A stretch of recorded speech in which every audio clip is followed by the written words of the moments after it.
আসসালামু আলাইকুম। আশা করি সকলেই ভালো আছেন।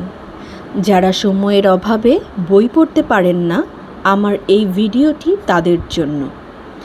আজকে আমি যে বইটি পড়া শুরু করব, বইটির নাম ইমানি গল্প 1। লিখেছেন জুলফিকার আহমদ নকশবন্দি। আশা করব জ্ঞানপিপাসু ভাই ও বোনেরা আমার সাথেই থাকবেন।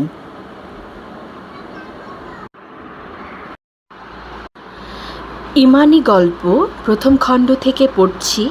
আল্লাহর ভালোবাসা। বন্ধুর স্মরণে উতলা প্রাণ। একদিনের কথা, হজরত ইব্রাহিম আলাইসাল্লাম বকরির পার চড়াচ্ছিলেন। পাশ দিয়ে যাচ্ছিল এক পথিক। চলার পথে সে নিম্নোক্ত বাক্যগুলো উচ্চ কণ্ঠে আওড়াচ্ছিলেন: আসমান জমিনের অধিপতি পবিত্রতম, সম্মান প্রতিপত্তি শ্রেষ্ঠত্ব ও মহত্বের অধিকারী পবিত্রতম।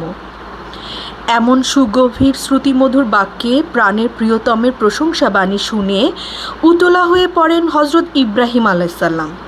দৌড়ে গিয়ে বলেন, ভাই, আরেকবার শোনাও তো প্রিয়তমের প্রশংসা। লোকটি বলল, শোনালে বিনিময়ে কি দেবেন শুনি? বললেন, অর্ধেক বকরির পাল দিয়ে দেব। পথিক দ্বিতীয়বার শোনালেন তাকে সেই পাক কালাম।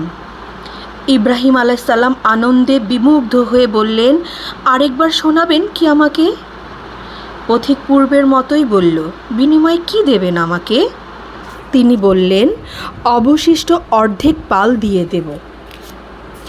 তখন তৃতীয়বারও সে বাক্যগুলো শুনিয়ে দিল। ইব্রাহিম আলাইসাল্লাম আরও বেশি আনন্দিত ও আপ্লুত হয়ে বলে উঠলেন, ভাই, আমাকে আরও একবার শোনাও না সেই মধুর বাণী। লোকটি বলল, আপনার কাছে তো কিছুই নেই আমাকে দেবার মতো, তবে কি দেবেন বিনিময়ে? তিনি নির্দ্বিধায় বললেন, আমি সারা জীবন আপনার বকরির রাখালি করব, তবুও আমাকে আরেকবার শোনান। লোকটি এবার তার আসল পরিচয় দিয়ে বলল, হে ইব্রাহিম খলিলুল্লাহ, আমি ফেরেশতা।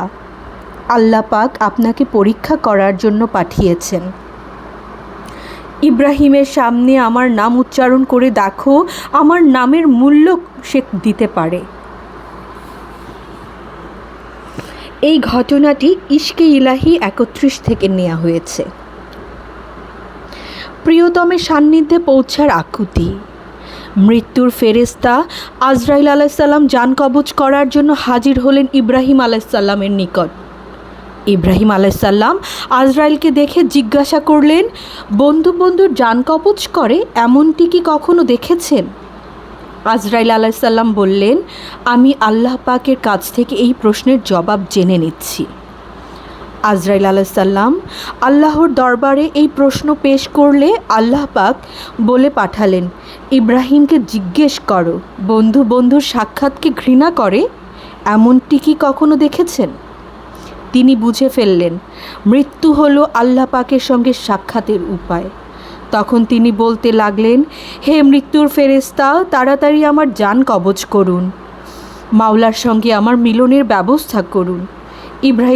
ইব্রাহিম আলাইসাল্লাম প্রিয়তম প্রভুর কাছে যাওয়ার জন্য পাগল প্রায় হয়ে গিয়েছিলেন। পরম প্রেমিকের সাক্ষাতের জন্য উদ্গ্রীব হয়ে পড়েছিলেন। এজন্য হাদিসে কুদসিতে বর্ণিত হয়েছে, আমাকে দেখার জন্য নেককার লোকদের তৃষ্ণা প্রবল হয়ে আছে, আর তাদেরকে দেখার জন্য আমি আরও তৃষ্ণার্ত হয়ে আছি। ভাবুন তো, কত সুন্দরভাবে বর্ণিত হয়েছে হাদিসে কুদসিতে, আমাকে দেখার জন্য নেককার লোকদের তৃষ্ণা প্রবল হয়ে আছে, আর তাদেরকে দেখার জন্য আমি আরও তৃষ্ণার্ত হয়ে আছি। আল্লাহ পাক তার নেককার বান্দাদেরকে কত ভালোবাসেন। আমাদের রাসূলদের আল্লাহর প্রতি ভালোবাসার গল্পগুলো জানলে আমরা বুঝতে পারবো ইমানি শক্তিতে আমরা এখনও কত পিছিয়ে আছি। এরকম আরও ঘটনা, আল্লাহর প্রতি ভালোবাসার গল্প, উদারতা জানার জন্য সাথে থাকবেন। ধন্যবাদ। চ্যানেলটি সাবস্ক্রাইব করবেন এবং লাইক দিয়ে পাশে থাকবেন।